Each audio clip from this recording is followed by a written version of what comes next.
I want us to have a more personal conversation about diversity. A conversation that is about our lived experience. One where we recognise, value and celebrate our differences as much as the things we have in common. A lived experience of diversity that shapes our artistic practice, informs the development of alternative and imaginative approaches to arts policy, and sparks moments of inspiration that connect us with the communities we serve to create memories that inspire those around us. Historically at the Arts Council, we've talked about the legal case for diversity, we've talked about the business case for diversity. All of those things are really important. One of the things I really want us to do is have a very different conversation about diversity. A conversation that feels more human, a conversation that feels more about the things we're all passionate about. And that's the key thing with the creative case for diversity. It's about changing the narrative.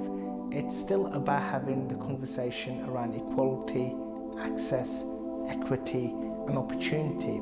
Becoming a parent changes you. And for me, what's changed me even more is I have 3 daughters. Sometimes we forget how children see the world, and sometimes the most difficult questions I face don't come from artists, they don't come from directors working in the arts and cultural sector. It's the everyday questions your daughters ask you on the way to school or on the way to the theatre or coming out of a show. To really see change when it comes to diversity, we need to be able to have some of those really uncomfortable conversations. Those conversations where we realise that people have different viewpoints and different perspectives, where my view of what diversity needs to look like might be something that I celebrate, but it's something which is seen as a threat to somebody else. We all need a voice, and some of us have had a more amplified voice than other communities. And what happens when you don't have that voice? You end up at the margins of society. And when you end up at the margins of society, and pardon my language, bad shit happens. I think the arts are really, really important. What they give us is a voice. What they give us is an opportunity to talk about the things that scare us, the things that we're fearful of, but also they give us the right to challenge and provoke and question. Now more than ever, when we live in this really polarized society, the role of the artist becomes even more important. And I think the arts is one of the few platforms that we have in this country and anywhere in the world where people can genuinely get access to a different perspective, a different viewpoint, or a different take on things. If we look at our media, if we look at the way we consume information about what's happening around the world, that media is also polarized. And I guess one of the biggest challenges that we face as a society, and the thing that I need to respond to as a policymaker, is how do you bring people together?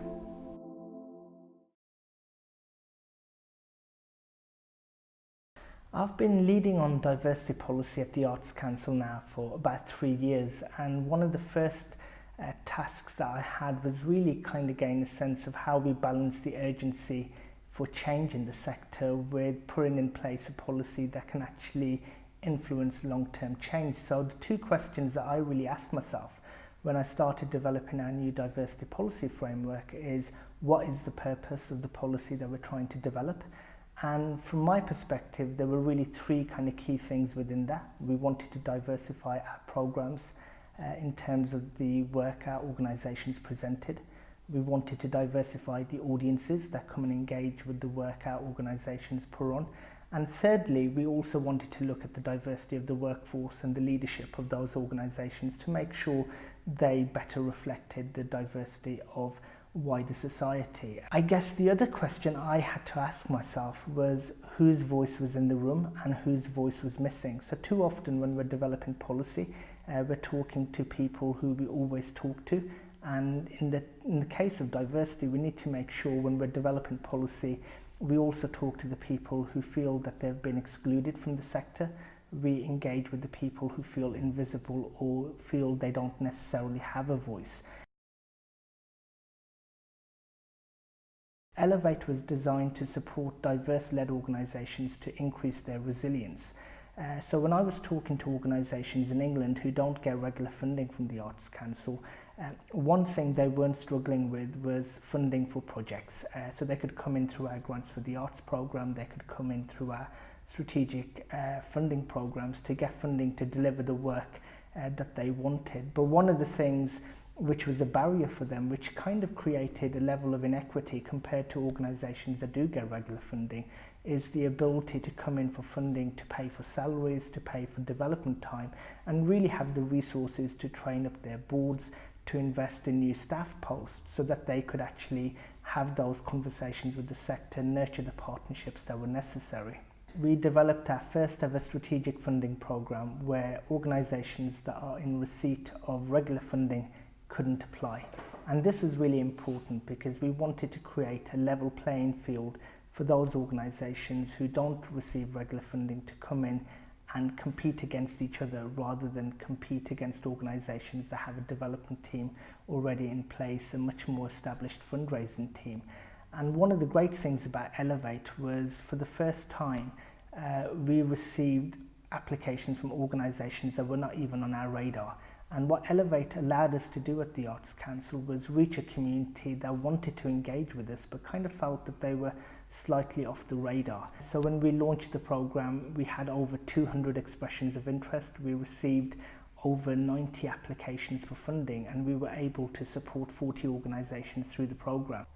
Originally, we were planning on investing just over £2 million in the Elevate programme, but the quality of the applications we received resulted in us making a very strong case to our executive board to increase the level of investment in the Elevate programme. So we increased the budget from £2 million to just over £5 million, and that allowed us to support 40 organisations that now have the time and the resources to develop their resilience, to develop new partnerships with some of our larger arts organisations and prepare themselves for the opportunity to apply for regular funding in the future.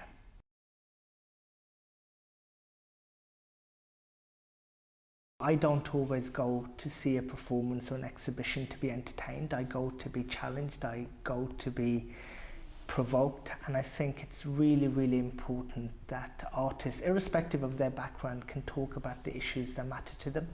And it's just as important that someone from a white working class background can talk about their fears that they might have around what's happening because of immigration, what's happening around religious identity, etc. But equally, we need to make sure that people from marginalised communities, people who've not historically had a voice, have an opportunity to set the record straight, to tell their stories. And by telling our stories, people get a glimpse into our lives. The one piece of work that I'm reminded of is last year at the Birmingham Rep, I went to see a play about Enoch Powell.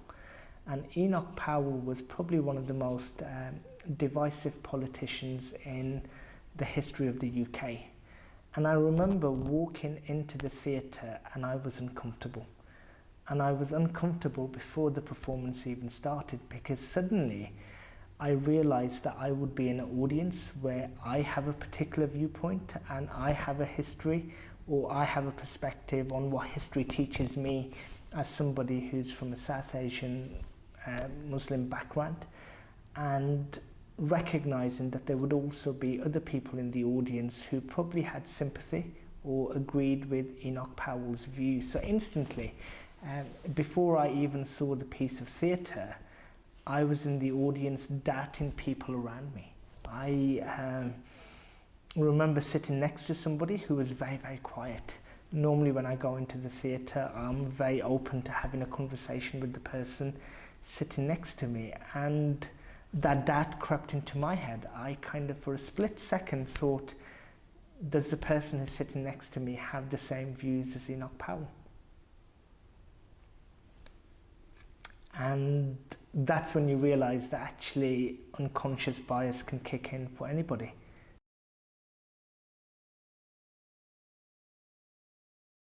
The leadership of our arts organisations doesn't reflect the diversity of the country.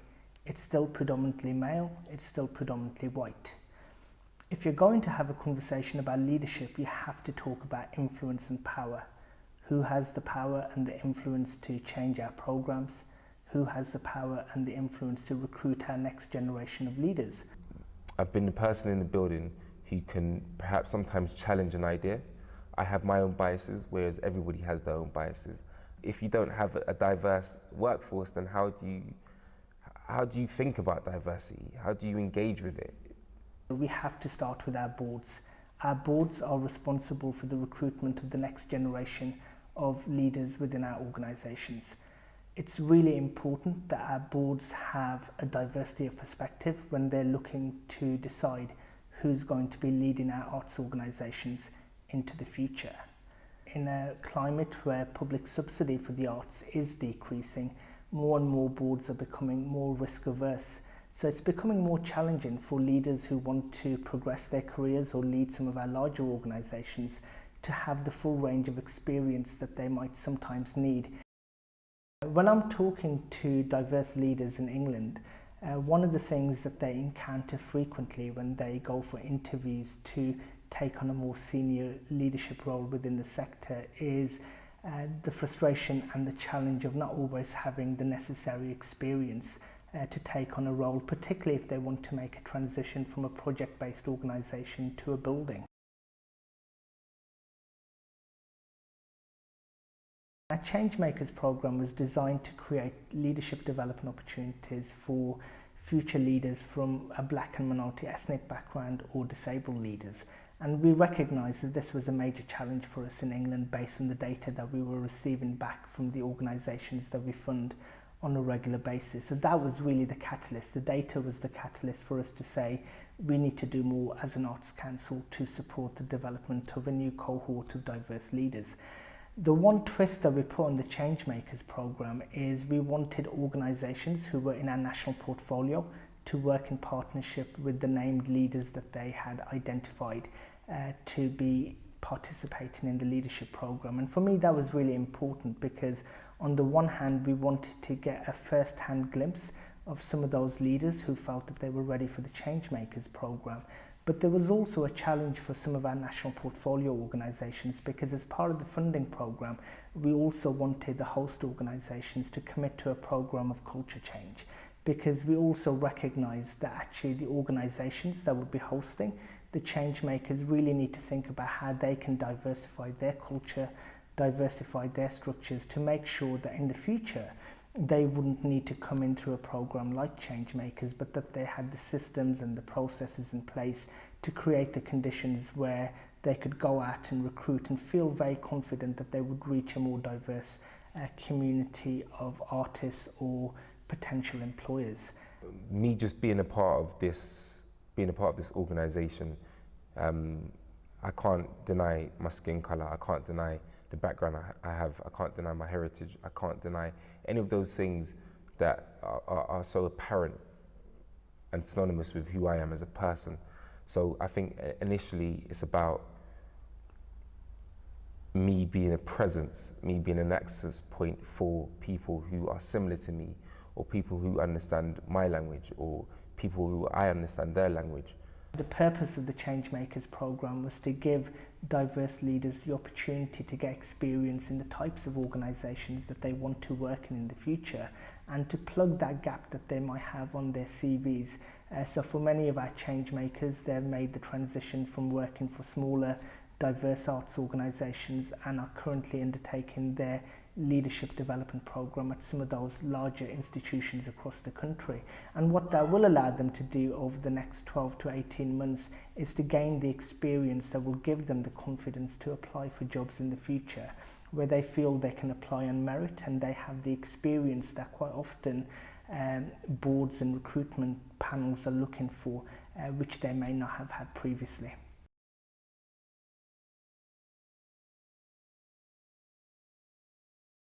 Birmingham is one of the most diverse and youngest cities in Europe, and it's really important that those communities and those artists have a platform to be able to share their stories. I'm fed up of just watching Asian stories about you know, arranged marriages or being a weak female or whatever it is, the stereotypes that you hear and see all the time. And we have a tendency to sort of pigeonhole audiences, which there is a danger in, because then you just become really tokenistic. The big question I think facing arts organisations is how relevant is the work that we're producing and presenting to the audiences that we want to engage with. Too often we can focus on the audiences we've had historically without really thinking about what the audiences need to look like in the future. So if you're programming a classical music concert, how do you make sure that has a relevance to your more traditional audiences, but how can you communicate or present that work in a different way to develop a new generation of audiences that can then become an audience for you in the future? I don't really concern myself too much with policies and things. I just like to get on with the job at hand, which is how we make art accessible to people. It's easy to sneer at community and think of it as something of lesser, you know, value in terms of artistic quality. The audiences are the community. It baffles me, in fact, how we can sometimes dismiss community. We can't just expect audiences to come into our big buildings without actually meeting them in the communities that they live. One of the programs that we've developed at the Arts Council recently is the Creative People and Places program. And the program's been designed very much to serve those areas where we recognise that people are not engaging within the arts. And one of the biggest changes that we've introduced with the Creative People and Places program is to put the decision making into the hands of the communities that are currently saying to us we don't want to engage with the arts. So we're working with third sector organisations, we're working with community organisations, we're talking to everyday people who live in communities across the country to say to them, why is it that you're not engaging with the arts? And quite often they'll tell us that they're not sure about the buildings, they're not sure what's going on within the buildings that are within their communities, and there seems to be a real disconnect between what's programmed in the larger spaces and actually the recognition within the local communities as to what's going on. So one of the things we've been able to do with the Creative People and Places program is really to shift the balance where artists and arts organisations need to have a very different conversation with the very audiences that they want to serve and engage with. And the impact of that has been transformational. We're suddenly creating work where artists are working directly with community groups. The work is being presented in unconventional spaces. More and more arts organisations are beginning to present work in the places and the spaces they wouldn't normally go into. The very vision of the organisation I run is really about bringing the community back to the heart of it. It's about bringing art outside of the kind of glitzy centres and the spaces that where we often see art confined to, and letting it spill out into the neighbourhoods where the people live, where they work, where they play.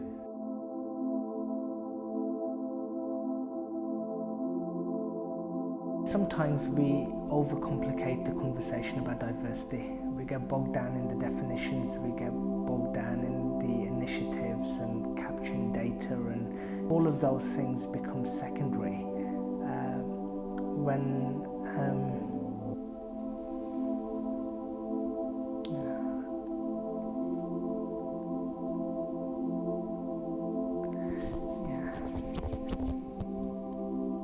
you're making me think about why I do what I do, which is really, really good. Yeah, and I think that's the thing for me. I think when I think about why I've been at the Arts Council now for 16 years, I've worked in the diversity field now for 16 years at the Arts Council, and I do it because it means something to me. I do it because it's personal. It's about the future that I want to see for my children. It's about recognising the contribution that my parents made.